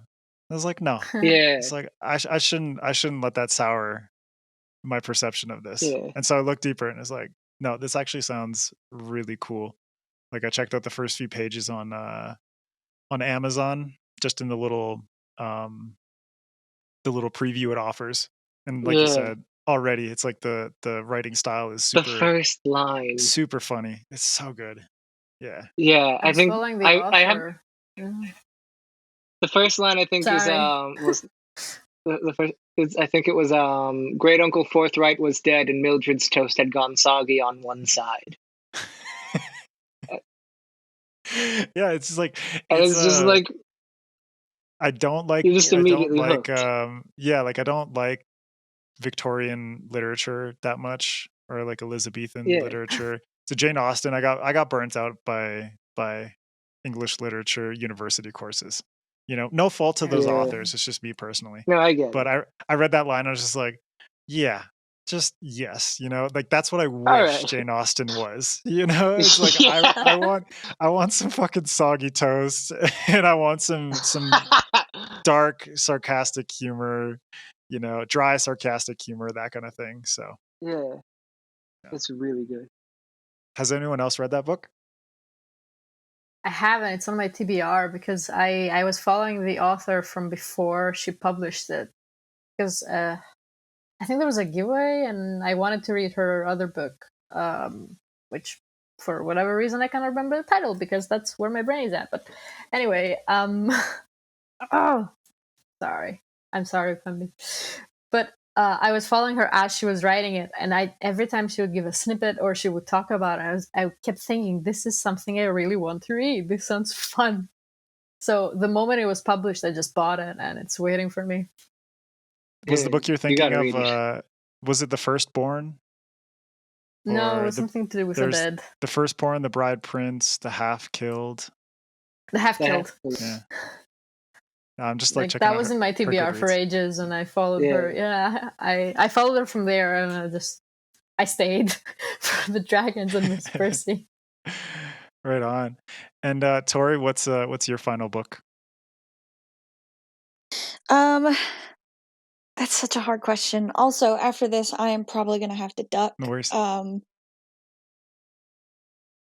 sorry to leave early again, but you know, life. You were here. Gosh, I can't. It's really hard to pick from the last 3 that I have. Say all the titles. Well, okay, so let me say all the titles before I talk about the one that I'm going to talk about the most. In the Jaded Grove by Anila Dean. I was lucky enough to do a book tour for that. Little White Hands by Mark Cushion. That's a middle grade. but it was one of the most fun books that I have ever read. It was so much fun to read. And then the one that I'm going to talk about is World Maker Parable by Luke Tarzian. I was lucky enough to get to edit his sequel to World Maker Parable, which is World Breaker Requiem, which comes out this month. But he was my first foray into dark fantasy. And it was such a heartbreaking read. I mean, it really was. I mean, there are just so many undertones of guilt and grief and, you know, the consequences of, you know, people's actions and how that affects the people around you. And it was such a good introduction to Luke's work, because he does have a novel, Vultures. Sorry, I've got a hair and it's driving me nuts. Because I can see it out of the corner of my eye, but I can't find it. Anyway, sorry. He's got such a way with words, and his descriptions, and, you know, the way he writes is very dark, you know, because it is dark fantasy, but it's also very confusing.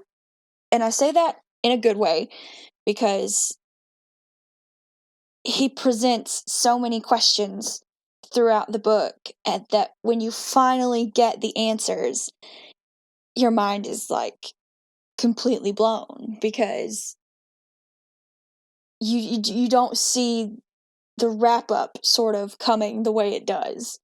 And it was just a really rewarding experience to read the World Maker Parable, and it was really rewarding to get to edit the World Breaker Requiem, because both of those are shining examples of, you know, his talent, and in my opinion, he's criminally underrated. So that's my final book and my final thoughts. But alas, I gotta go. So it was really good to see you Good to see you guys. too, Tori. You too. Super glad to see And you as always. deuces. And also, Bye. Tori interviewed Luke back in September, I think it was. Yeah, I did, and we have that yeah. So you can interview on the podcast, so you can check that out. Yeah, for a little bit more insight into Luke Tarzian's dark mind, his crazy mind. And he's a super nice All guy right. too. So you know, there's always that. Yeah, yeah. And you'll see him Always on helps. the you'll see him on the Bye. podcast in the future. So, all right, bye, Tori. Bye. Bye. All right, Eleni, what's your last book? I'm gonna do just like Tori did, so I'm gonna tell you which ones I had prepared because they're all so good. So super quick. Raise the Sand by Sarah Beth Durst. It's a standalone, and its premise is fantastic. Like, people know that how they behave in life will affect how they reincarnate in the next one, and everyone, like, how good you are depends. Like, you can be a lion or you can be a cockroach. So everyone is working towards being something good. But if you're a horrible person, you turn into a monster. And these monsters are used for racing. It's like monster racing in the desert, and it's so cool and so much fun, and it's amazing. I hugely recommend. My favorite standalone of the year. Then I read the Eli Monpress series, which is lovable rogues on drugs, essentially, because like they're not actually on drugs, but it's so good and it's so fun, and it's hilarious. Like, clearly hilarious series, and it's like light-hearted fantasy that just, like, the world's going sour in truth, you can just go to this and feel so happy and enjoy everything. Huge recommend as well. And then the one that I will focus on, it's more of a trilogy than the whole thing, so let's just go. So James Islington's The Shadow of What Was Lost, so the Lycaenius trilogy. I probably said that wrong, but this is possibly one of the most mind-blowing series I've read this year, and like, it's, you know, it looks wonderful to me. And the last one is especially a big chunk. Again, I like chunks. Have you noticed? So it's a series that has to do with redemption, and like it works very well through like going back in time to change the future, or having like foreshadowing, because the characters see their future selves coming to warn them, and it's just so good. But the main part that I especially loved was that it has an immortal done right, which is my way of saying that I don't believe in a story that has an immortal, like a long-term immortal, that is perfect and goody two-shoes and just so wholesome and special. Because if you've been alive that long, you have done bad choices. You have been bad in one way or another. It's inevitable. So, and the way that you deal with what you did in the past and how you behave now, it's such a rife ground for like conflict and redemption and guilt and trying to do better and deciding whether you will let your past define you on what you will do in the future. So I won't say who it is because spoilers, but one of these characters is this immortal, and just the way that he goes about doing everything, it's incredible. And the way that Islington wove the story is just so good, because there's the usual element of memory loss. So you have this character who set out a plan to fix the big bad because he saw it coming, and he prepared everything. He put the right chess pieces in place, and then he put himself into play, but this caused him his memory loss. So now he is a brand new character who finds out that he was this terrible, terrible person. And he slowly has to unravel and figure out that it wasn't him, or it was him, but he was trying to fix it, you know? So there's a whole list of tension and foreshadowing and trying to find the hints, or seeing something like, as I said, like a character will see their future self come to warn them. And so part of you is thinking, well, I know what's going to happen because he just told me. But the way you get there is so unpredictable that you're not even sure that what you saw is what will actually happen. So it's just, so good. And then there's a found family trope, which I always love. And just, it really stuck with me because it has these big moments of, do you let yourself continue to be the bad guy? Do you accept that there's no redemption? Or do you, for the other characters that have to deal with this one guy, do you accept that because he was a horrible person before, he cannot be a good guy now? So there's a tension there that is just perfect. And I like that there are different characters and they each have a different reaction to him.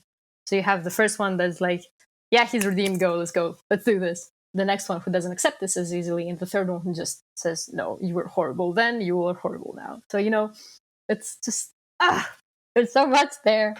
And my feelings were all over the place. Yeah.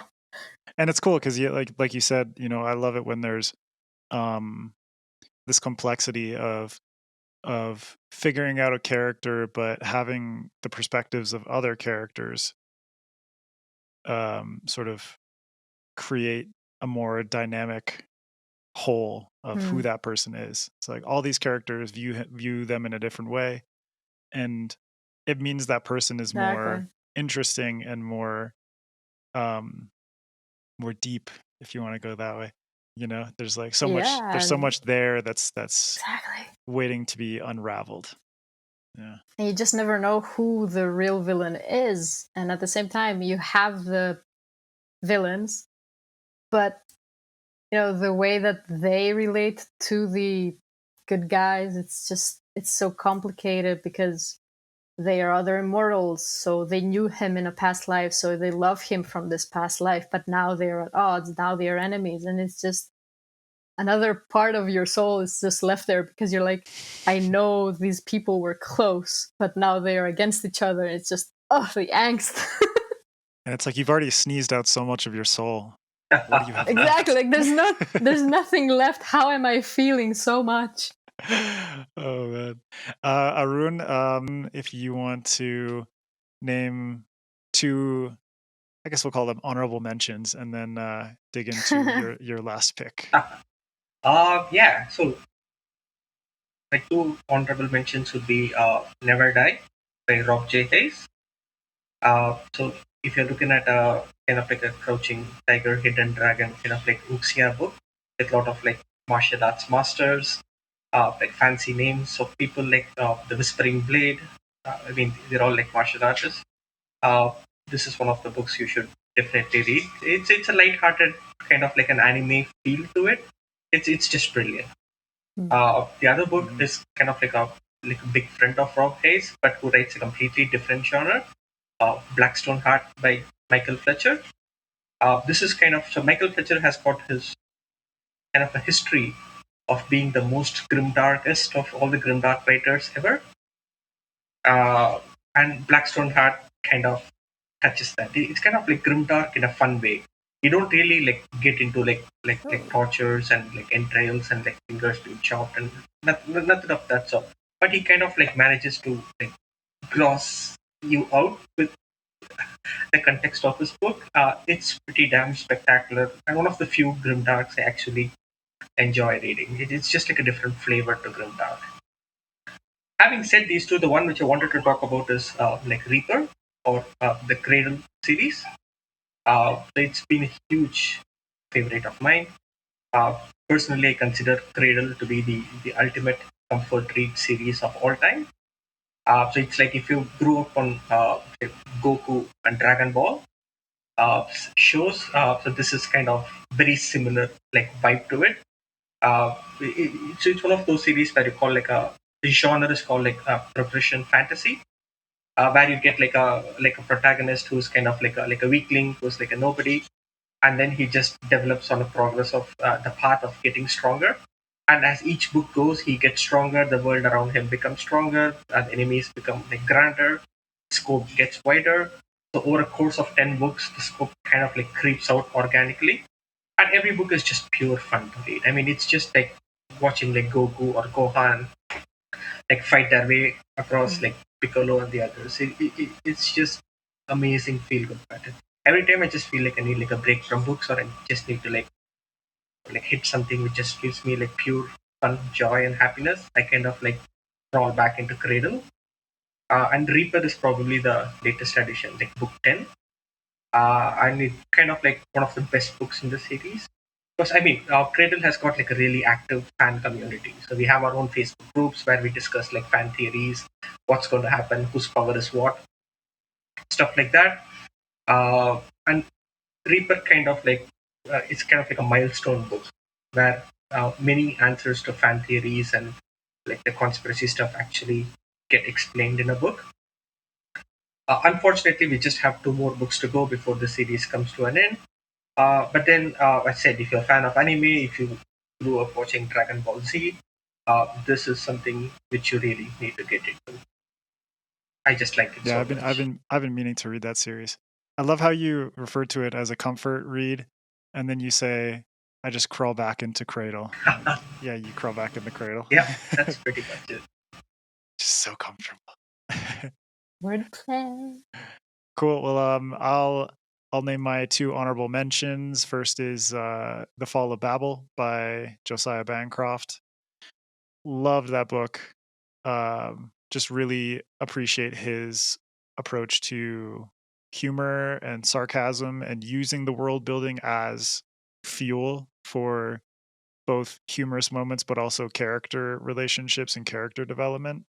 And it's the conclusion of a 4-book series, and he finished it in a way that only he could.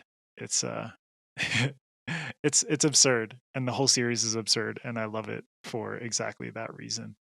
The other one is Notes from the Burning Age by Claire North, and that one the world building is excellent. Takes place in a post-climate apocalypse future, and just the unique way in which she approaches the setting and uses that as fuel for the characters in the story is really fantastic. So I loved that book as well.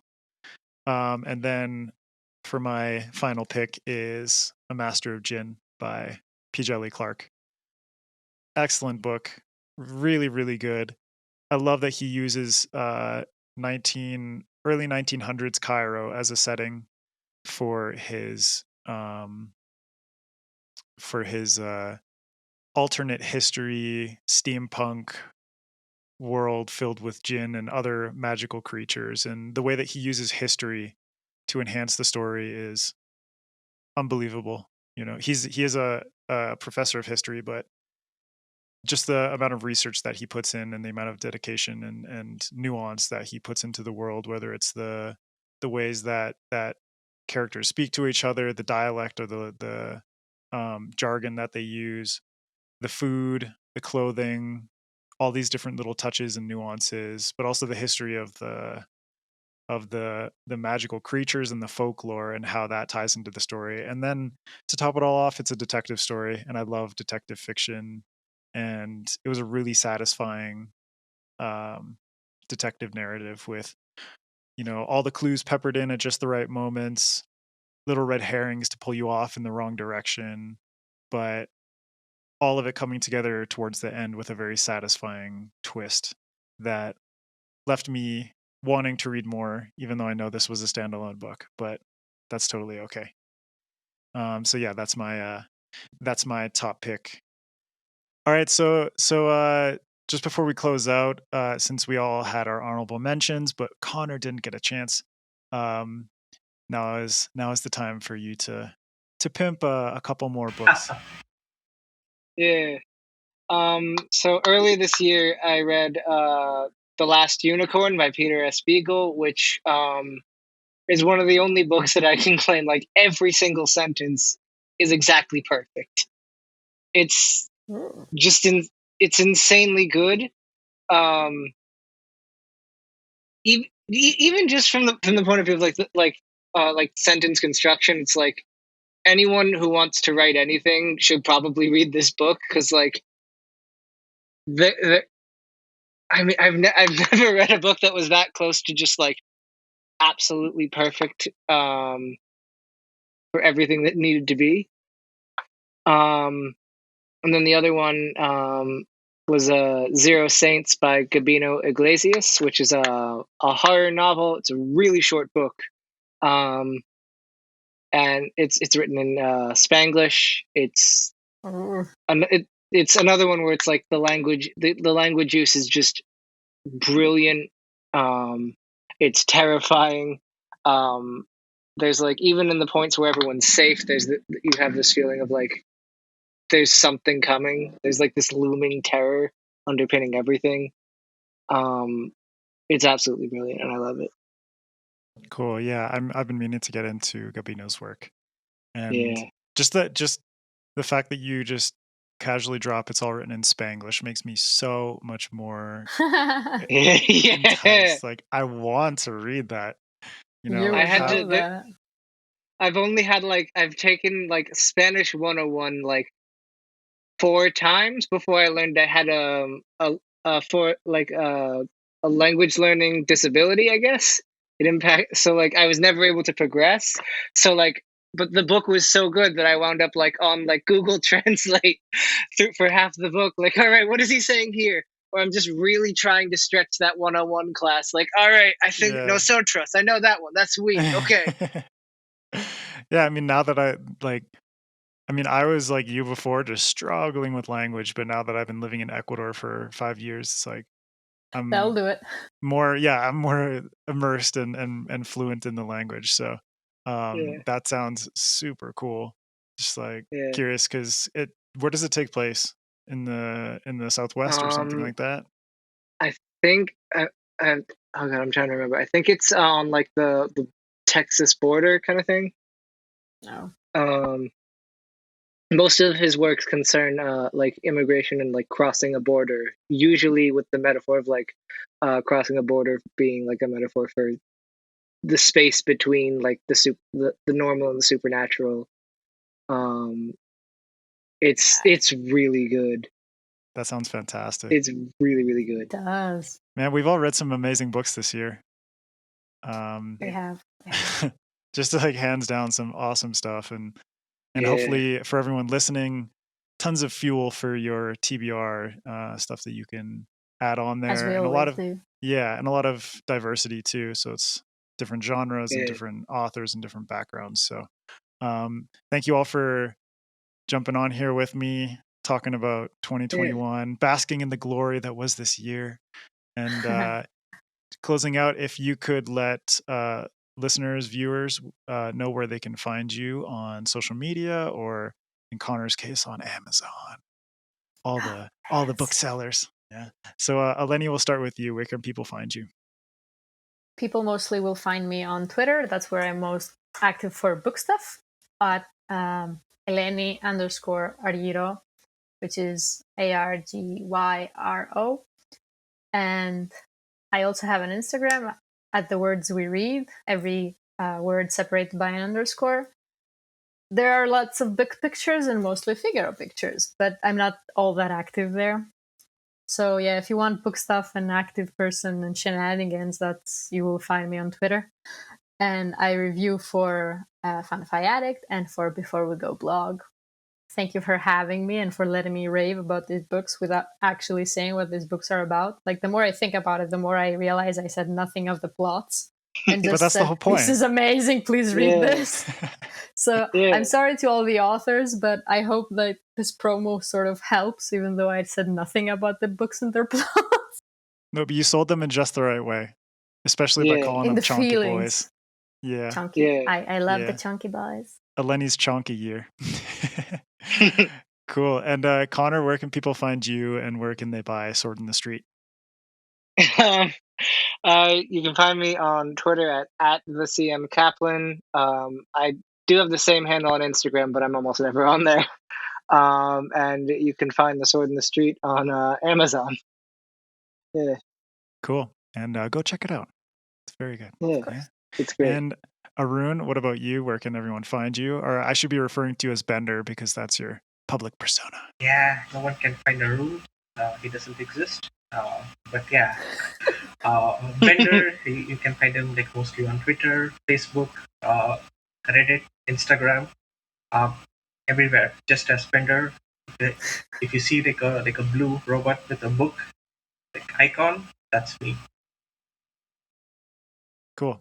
And you can also find him, and you can find all of us on FanFiAddict, where we got reviews and essays and all the good stuff. You can also find, so many lists, especially from David. Lists. David Schaefer has all the lists. They're so oddly specific and good, though. Yeah. He's got some good lists. Go check them out. And Tori and David had to drop out early, but it's not an end of the year podcast if we don't have guests popping in and out. Tori is on Twitter at Toriyo Reads. That's TORIYO Reads. And then David, you can find him on Twitter at DWalters29. But his handle is Lord TBR with lots of flames because he's a badass. And thank you guys for joining me. I had a blast chatting with you and hearing about your favorite books of the year. Thanks for having us. Yeah, and hopefully all of you listening or watching can gather some new books to devour over 2022. So yeah, thank you guys. Possibly want to see us again. Exactly. Yeah. Everyone will be back next year. Yeah. But yeah, I hope you all have an amazing holiday season, and it was great to see you. Thanks, Adrian. Great to see you.